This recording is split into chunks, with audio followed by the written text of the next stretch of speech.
Bonjour et très heureux de nous retrouver. Nous allons découvrir ensemble les textes du 20e dimanche ordinaire pour le dimanche 18 août. Ne vivez pas comme des fous, mais comme des sages. Cet avertissement de saint Paul, que nous entendrons dans la deuxième lecture, résume bien l'essentiel de la parole de Dieu proposée à notre méditation ce dimanche. Mais qu'est-ce que la sagesse, autant dans notre vie humaine que pour celui qui croit en Dieu ? Dès la première lecture, le livre des Proverbes ouvre le cœur pour qui se met à l'écoute du Seigneur. La sagesse s'y présente non comme un art de vivre, mais elle est quasiment la rencontre d'une personne qui invite à son repas de fête. Les images de ce bon repas, le pain, les viandes préparées, le vin servi, se déploient dans l'Évangile avec la fin du discours du pain de vie.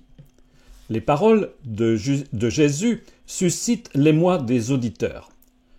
Comme la sagesse de la première lecture, il invite à un repas, mais c'est sa chair qu'il donne à manger et son sang à boire.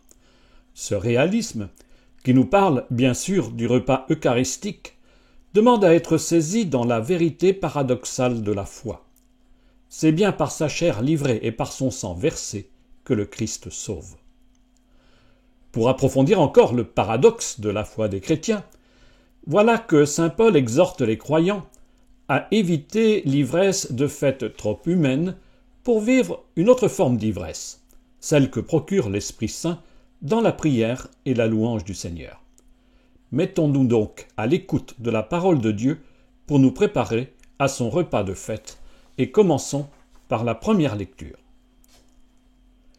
Le livre des Proverbes rassemble des conseils sous forme de dictons qu'un homme sage adresse à ses lecteurs. Cette collection est mise fictivement sous le nom de Salomon, le roi sage par excellence. Mais ces sentences ont été rassemblées beaucoup plus tardivement, même si certains proverbes sont très anciens.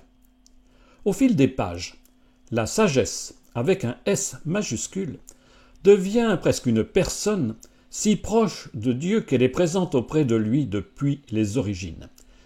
Faut-il s'étonner que les premiers chrétiens aient vu dans la sagesse la préfiguration du Christ, voire même de l'Esprit Saint. Ce bref passage, pourtant essentiel, se trouve au chapitre 9 du livre des Proverbes, les versets 1 à 6. La sagesse a bâti sa maison, elle a taillé 7 colonnes, elle a tué ses bêtes et préparé son vin, puis a dressé la table. Elle a envoyé ses servantes, elle appelle sur les hauteurs de la cité. Vous, étourdis, passez par ici. À qui manque de bon sens, elle dit, venez manger de mon pain, buvez le vin que j'ai préparé, quittez les tourderies et vous vivrez, prenez le chemin de l'intelligence. Quelle est donc cette maison que bâtit la sagesse ? C'est le livre lui-même, et chaque colonne de cette maison en est une des 7 parties de ce livre. Ces 6 versets de notre lecture, les plus connus du livre, invitent à entrer dans cette maison, c'est-à-dire à goûter la saveur de tous ces conseils qui peuvent nourrir la vie quotidienne de ceux qui s'en inspirent. Mais on comprend que les premières communautés chrétiennes aient lu cette page comme l'image anticipée de l'irruption du Christ sauveur dans l'histoire. Avec l'Esprit Saint, le Christ, en effet, était en Dieu et auprès de Dieu depuis l'origine, comme le dit l'Évangile de saint Jean au chapitre 1, les 2 premiers versets. Au commencement était le Verbe, et le Verbe était auprès de Dieu, et le Verbe était Dieu, il était au commencement auprès de Dieu. Le repas de la sagesse qui prépare le pain, les viandes et le vin préfigure le banquet de l'Eucharistie, le repas des noces de l'agneau que l'Église célèbre chaque dimanche dans la maison de la sagesse. Ce repas spirituel n'en est pas moins une nourriture solide, car l'Évangile va nous dévoiler que le pain est bien chair du Christ et le vin son sang. Découvrons maintenant la deuxième lecture proposée. Avec le texte de la deuxième lecture, on pourrait presque penser que saint Paul médite l'extrait du livre des Proverbes que nous venons de méditer. Il invite à passer, en effet, de la folie à la sagesse, à condition de ne pas se tromper de vin. Cherchons à quelle forme d'ivresse nous convie l'apôtre Paul. Ces quelques lignes pleines de saveur se trouvent au chapitre 5 de la lettre aux Éphésiens, les versets 15 à 20. Frères, prenez bien garde à votre conduite, ne vivez pas comme des fous, mais comme des sages. Tirez parti du temps présent, car nous traversons des jours mauvais. Ne soyez donc pas insensés, mais comprenez bien quelle est la volonté du Seigneur. Ne vous enivrez pas de vin, car il porte à l'inconduite. Soyez plutôt remplis de l'Esprit Saint. Dites entre vous des psaumes, des hymnes et des chants inspirés. Chantez le Seigneur et célébrez de tout votre cœur. À tout moment et pour toute chose, au nom de notre Seigneur Jésus-Christ, rendez grâce à Dieu le Père. La vie est un combat, la foi l'est également. Nous vivons dans ces temps derniers où vivre sa foi n'est ni facile ni évident. L'apôtre Paul demande qu'on fasse preuve de lucidité et de discernement dans ce temps présent. Dans d'autres pages de ses lettres, Paul oppose la folie de la foi aux fausses sagesses des philosophes de son temps. Mais ici, il demande qu'on passe de la folie à la sagesse. La folie, l'abus de l'alcool qui étourdit. Mais n'existe-t-il pas de multiples formes d'ivresse qui brouillent le regard et font perdre de vue l'essentiel? À ces dérives, Paul oppose la vraie sagesse, la prière, la louange du Seigneur et les chants de fête. Littéralement, on devrait se remplir d'Esprit Saint, comme une coupe débordante.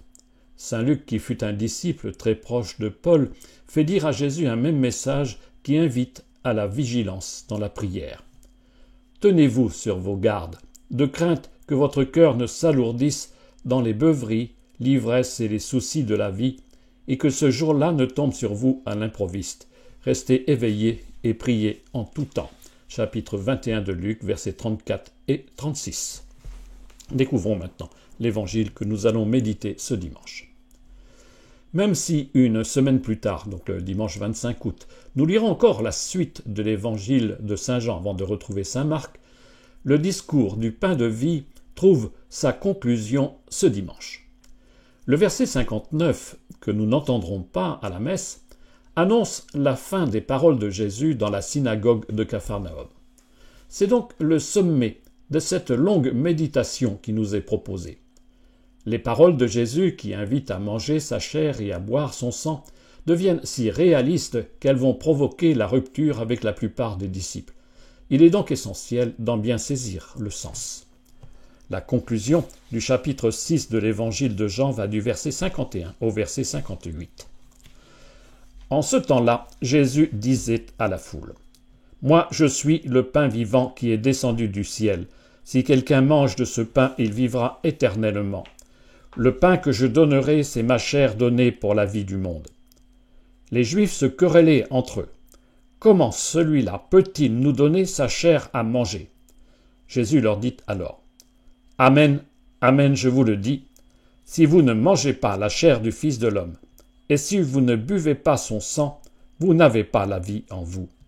Celui qui mange ma chair et boit mon sang a la vie éternelle, et moi je le ressusciterai au dernier jour. En effet, ma chair est la vraie nourriture et mon sang est la vraie boisson. Celui qui mange ma chair et boit mon sang demeure en moi, et moi je demeure en lui. De même que le Père qui est vivant m'a envoyé, et que moi je vis par le Père. De même celui qui me mange, lui aussi vivra par moi. Tel est le pain qui est descendu du ciel. Il n'est pas comme celui que les pères ont mangé, eux ils sont morts. Celui qui mange ce pain vivra éternellement. » Dans la première lecture, le repas préparé par la sagesse annonçait ainsi « Elle a tué ses bêtes et préparé son vin, puis adressé la table. » Ce qu'annonçait le livre des Proverbes s'est réalisé dans le don du Christ sur la croix. Voilà bien le mystère de la foi. Le Christ, parole de Dieu, est venu dans notre chair. Reprenons le début de l'évangile de Jean. Au commencement était le Verbe, et le Verbe était auprès de Dieu. Et le Verbe s'est fait chair, il a habité parmi nous, et nous avons vu sa gloire. Voilà donc bien ce qu'a été le projet de Dieu. Le Verbe, la parole née de lui, est venu habiter dans notre chair. Il a voulu partager la condition humaine. C'est par l'incarnation du Verbe et par la chair du Fils mort sur la croix que Dieu sauve l'humanité de la mort et du péché.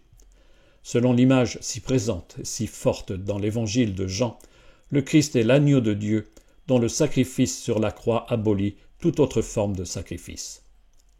Les mots qu'utilise Jésus dans cet évangile de Jean sont tellement réalistes qu'ils vont susciter incompréhension et rejet. Le Seigneur demande qu'on mange sa chair. Le mot grec signifie croquer, voire même se régaler, et qu'on boive son sang.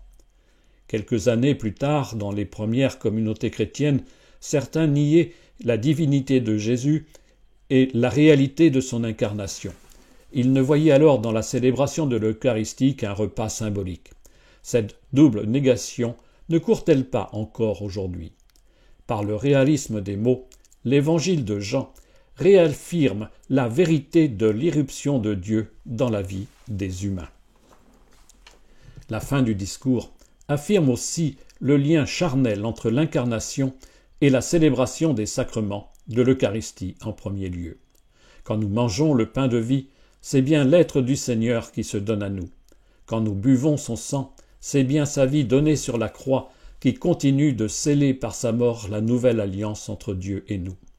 Dans une lettre apostolique récente sur la liturgie, dont le titre est « J'ai désiré d'un grand désir », le pape François écrit « Dès le début, l'Église avait compris, éclairée par l'Esprit Saint, que ce qui était visible en Jésus, ce qui pouvait être vu avec les yeux et touché avec les mains, ses paroles et ses gestes, le caractère concret du Verbe incarné, tout de lui était passé dans les sacrements.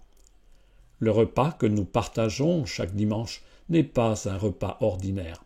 C'est bien la vie et l'être même de Dieu en son Fils et par l'Esprit que nous mangeons. Dans ce repas, nous sommes unis à lui et entre nous. Il s'est donné sur la croix.